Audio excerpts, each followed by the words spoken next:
And welcome everyone. So in this video, I'm exploring the suitability of Google's AI feature, especially their AI enhanced search as a study partner or study assistant.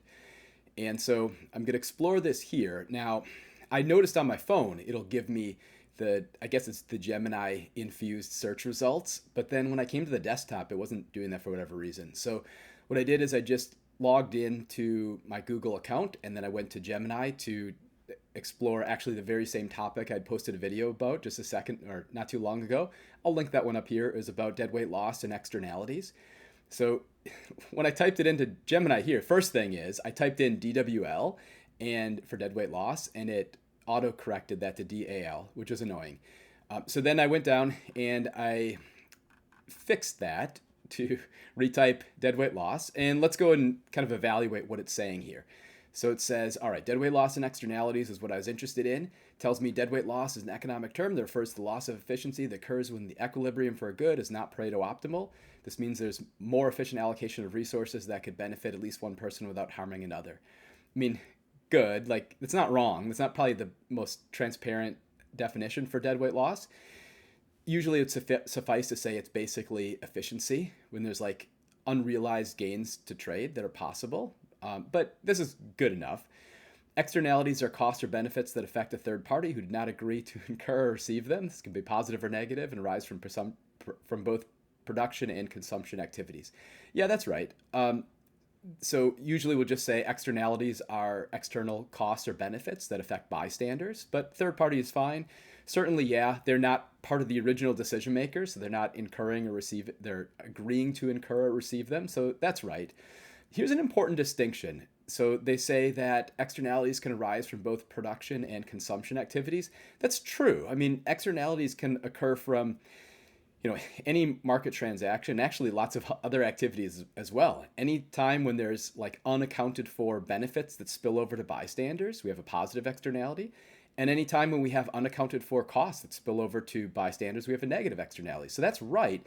Now, this detail right here is actually really important for how they draw the graph, because most often when we teach externalities in like a principles level class, we'll only consider the negative externality as adding additional social costs. So we'll have like a leftward shift to the supply curve. It's not really a leftward shift to the supply curve, but that's how it's modeled. And we'll model the positive externality as additional unaccounted for previously social benefits. So the social benefit curve lies higher than the private benefit curve. It looks like a rightward shifted demand curve. That's not really what it is, but that's how we'd model it. Turns out, like, if you want to kind of dive deeper and have this distinction between production and consumption activities, the graphs you could draw would be a little bit different in at least a couple cases. So there's some places where that would matter, although it's important to kind of mention that that's not really a level of kind of fine-grained detail that would typically be expected of principles level students. All right, so how externalities cause deadweight loss? So when externalities exist, the market equilibrium does not reflect the true social costs or benefits of production or consumption. Correct. Leads to a misallocation of resources and a loss of economic efficiency. Correct. In particular, if there's a negative externality, we have overproduction of whatever is the activity that generates the externality. If we have a positive externality, we have underproduction of whatever is the activity that generates the positive externality. Okay, so negative externalities, when a negative externality exists, the social cost of production is higher than the private cost. True. Leads to overproduction and a deadweight loss. That's correct. Here's the picture they're pulling in. Actually, they're pulling this in from BYU, Idaho. I've noticed that what Google's been doing is they've been bringing in the source or the citation for where they've been finding things, which is interesting and I think probably good, especially if we want to think about what they're doing as like AI enhanced search. So this feels a little awkward because here I'm like in Gemini, but this is actually pretty reminiscent of exactly what showed up on my phone. And so, yeah, that's, I guess that's what they're doing now. Here they're referencing YouTube, which is good as well. All right, so positive externalities. When a positive externality exists, the social benefit of production or consumption is higher than the private benefit. True. Leads to underproduction and a deadweight loss. Yeah, that's right as well. These pictures don't really show the deadweight loss. In my video, I show them. here Gemini is pulling in pictures from a video that's talking about negative externality and positive externality. The one that's more prominently figured in the picture is the negative externality. The positive externality is actually mostly cut off, and neither of them actually show deadweight loss, which is a problem. But the information they're giving us is fine. Matter of fact, if you might remember, I did a Google Bard video where it was actually not super accurate. This is it was maybe a year ago. This is way better. Examples of externalities and deadweight loss. So negative externality, pollution from a factory. Sure, that's right. That's a common example. Positive consumption externality, education leads to a more skilled workforce and productive economy. Yep, that's kind of the quintessential example. Both of these are actually like the textbook example of both of those. Solutions, sure. Taxes and subsidies, regulations, property rights, market-based solutions. They should mention the Coase theorem. Coase theorem says that, yeah, it's basically property rights, but Coase theorem says that as long as property rights can be clearly defined and enforced, and if negotiation is costless, then we should be able to get to the socially efficient outcome through negotiation between the relevant decision makers. And so they didn't say that directly, but you can kind of pull that out from what they've said. Okay, that's pretty good. So let's see. What if I ask about so the deadweight loss, DAL? That's what I might have thought I was kidding. DWL with positive externality. Sorry, this probably sounds like I'm banging. My microphone is probably too close to my keyboard. And you might hear my dog shaking her head and then her ears flapping around. She might bark if there's something interesting happening outside. Whatever. So deadweight loss with a positive externality. But I asked for the graph. So let's forget about this stuff right here. Okay, fine. So here's the graph with a positive externality. This is pretty close to the picture that's in my video that I just made. This is again coming from BYU Idaho. Yeah, this is correct. So the idea is you'll get this kind of small. I don't know if I can zoom in on this. I'm afraid to click on this and see what it's going to do. But the key idea is that demand 2 is the marginal social benefit. It's capturing the additional externality above and beyond the marginal private benefit. Deadweight loss is reflecting the fact that actually we want to produce more to reach the social equilibrium, because over these units between market equilibrium quantity and the social optimal, the benefit, if we include the total benefits, exceeds the cost. And because we don't produce those units, we actually produce the units back here. We get underproduction. It's a deadweight loss because there's additional efficiency gain that would have been possible. So that's what's going on. They show the picture. They've got it in the right place. Well, they're pulling it from BYU Idaho, and they know what they're doing there. And so whatever. So key components for the graph. This has the basic features. Yep, that's all fine. Deadweight loss, triangle. It's talking about this here. That's fine. Oh, okay. So my alarm's going off. Got a meeting coming up. Sorry about that. I'm not going to edit that out because whatever. So why does deadweight loss occur? Underproduction, inefficient allocation of resources. Yeah, this is all fine. I mean, the quintessential reason is underproduction because we have a positive externality. We're failing to account for the additional external benefits, and we should produce more than we actually do. To correct for the underproduction, governments often intervene with subsidies. Fine, yeah. And public provision. This is true especially if the good is a public good or if it has elements of a public good.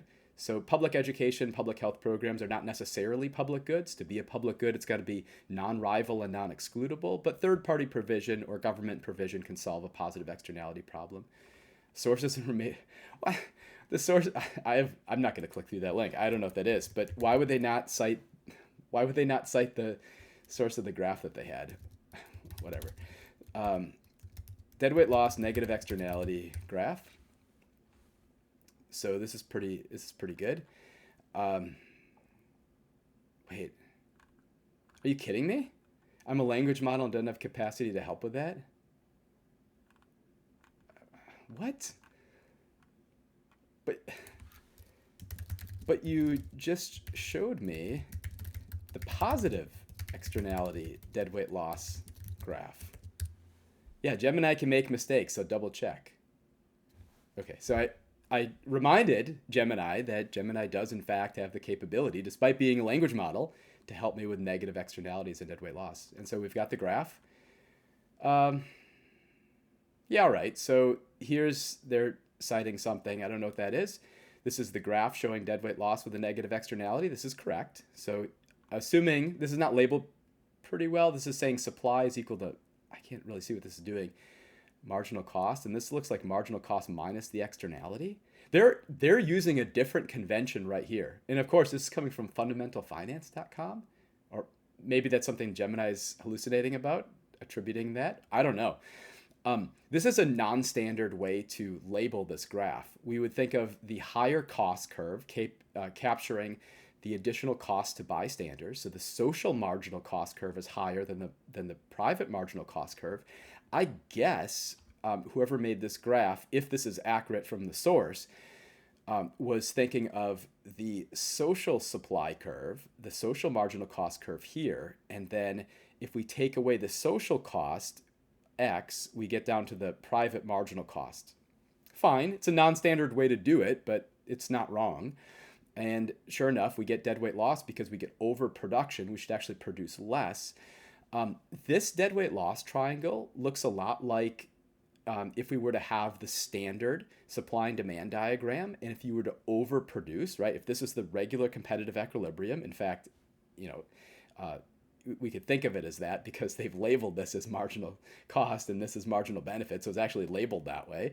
But officially, this is the social marginal cost curve and social marginal benefit curve. Anyway, if you overproduce, then the problem is the costs are higher than the benefits, so you ought to produce less. You're inefficiently overproducing. This is the quantity the market's this is the quantity the market's going to deliver. This is the quantity we actually want. This is the socially efficient. Sorry, I've confused myself because of. I'm not going to blame the picture. I've confused myself because I'm a fool. All right. So with negative externality, we get overproduction. And so this is going to be the market quantity. The problem is we want a smaller quantity. So the socially efficient quantity is right here, right? And then the problem is we've overproduced. We've produced over the region where the cost exceeds the benefit. Okay, so hopefully the clarification there helped. This right here is interesting because this description of the key components of the graph is showing the standard. This is like the standard depiction of what this should look like. And their key components of the graph here does not match this graph. You could see it doesn't. And so, I guess it's one of these you get what you pay for scenarios, right? Why does it occur? Because of overproduction, inefficient allocation of resources. That's right. I should have picked up on this on the one previously. Inefficient allocation of resources.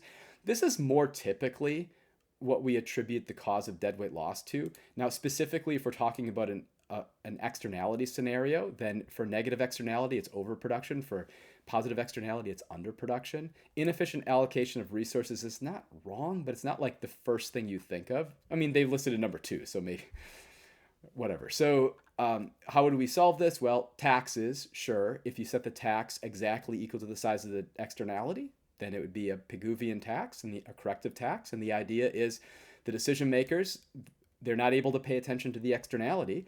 It's non-salient and difficult to quantify. However, they can behave as if they're taking the externality into consideration because the tax is a proxy for that external cost. Or by regulations, that could work as well. Okay, so I'm going to try one more thing.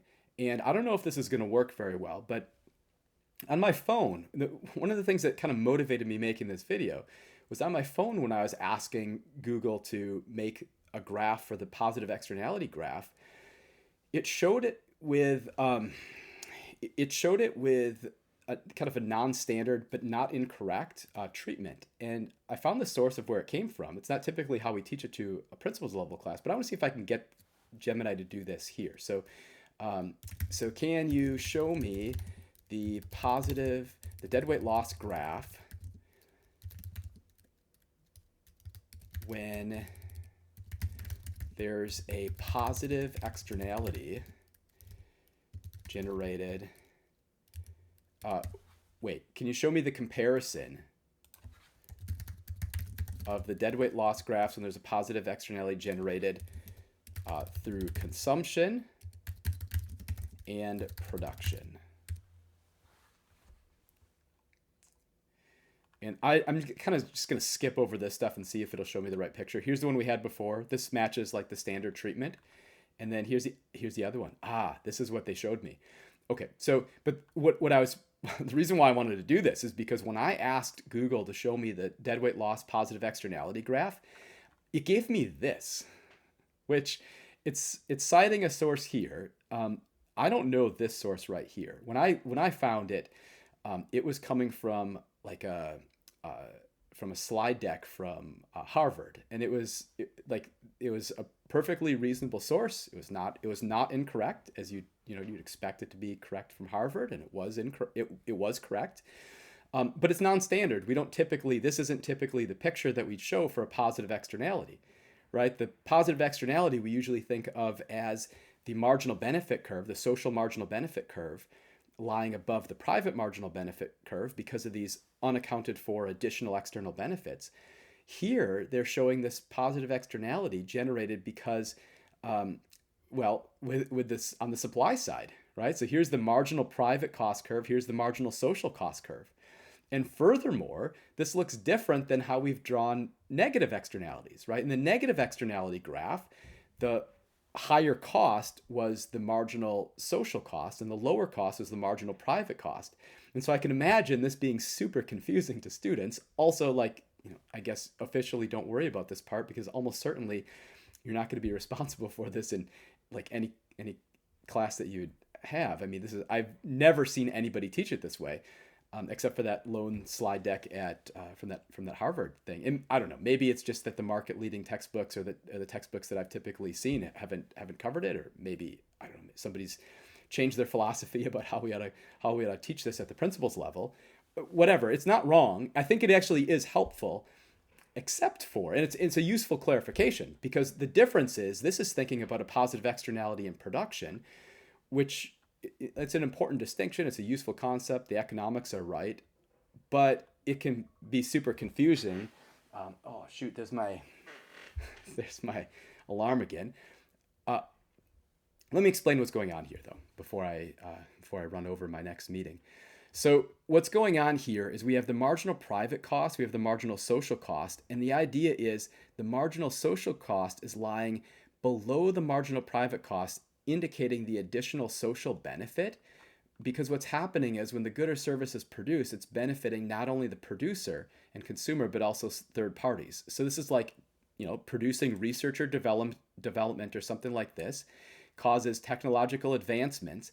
And in some sense, we could think of that as like lowering costs for everybody else. And I think that's the way to kind of think about it, is like the marginal private cost curve. This is the cost curve for the company itself, or producer in this case, but there's spillover benefits that lower the cost in this market for everybody else, so the marginal social cost curve is lower. That being the case, there's deadweight loss because here's their marginal private benefit, and it's the same as the marginal social benefit on this side because we've got the same benefit curve. But the idea is if we were to produce more, we could lower costs for everybody else. And so there's a deadweight loss because of this foregone gain where the benefits are here and we could lower society's costs to here, and we don't. And so it's a deadweight loss. And so what happens? Well, we get underproduction. In this case, the market's going to underproduce, leading to a loss of social welfare relative to what would happen if we produce more, thereby conferring lower costs on everybody else.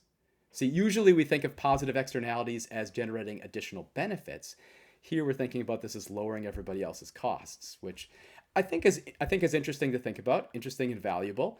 Let's see, the affected curve in consumption. Oh, there's key differences. This is what I asked it to do. So this is brilliant. So the affected curve, consumption, the marginal social benefit curve shifts upward, reflecting additional social benefit. In production, the marginal social curve shifts downward, reflecting additional social benefit. In the sense of like reducing costs is probably how we want to think about it. So this is good. This is interesting. What I wanted to comment on, though, and so like my maybe reservations for thinking about, well, not just Gemini and Google enhanced search for study as a study aid, but I guess internet search and internet resources in general, which is like when you're looking for help online, you want to make sure that whatever is the resource that you're reading about is a good complement to what you're doing in class. and so that it's kind of going in the same direction. It's not taking you off course. And what I initially was reacting to and why I wanted to make this video is when I had searched, it gave me this picture, which I can imagine without further clarification, reading through this really carefully, which also, then it's completely different from probably how you'd been taught in class. But without further clarification, it's super confusing. Also, this almost certainly departs from how it would have been taught in almost every student who'd be searching for this. In almost every student who'd be searching for this relative to their own class, this would differ from how they've been taught. So I can see that being a really big problem. Not wrong, interesting. And so maybe like unnecessary information, or it goes above and beyond, which in the spirit of greater learning is good.